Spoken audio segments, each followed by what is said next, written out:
হরে কৃষ্ণা, সবাই আমার প্রণাম নেবেন। আজকে একটু দেরি হয়ে গেছে, আর আজকে আমাদের বাড়িতে হচ্ছে কি 1 জানুয়ারি উপলক্ষে ফিস্ট হচ্ছে।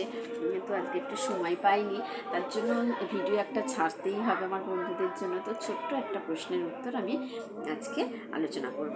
এখানে প্রশ্নটা হচ্ছে, কৃষ্ণকে দর্শন করা যায় না কেন? উত্তর কি বলছে, বিগ্রহ রূপে কৃষ্ণ আমাদের চর্মচক্ষুতে দর্শন দিচ্ছেন।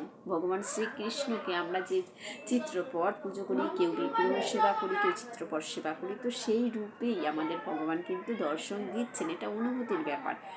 বলছে সেই রূপ দর্শন করে এই ভক্তি নিবেদন কর্তব্য। আর আমরা সেই চিত্রপট বা বিগ্রহকে দর্শন করেই আমরা আমাদের ভক্তিগুলো নিবেদন করি।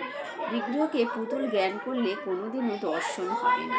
আমরা যদি বিগ্রহকে মনে করি যে ওটা তো বিগ্রহ কথা বলছে না, হাঁটা চলা করছে না,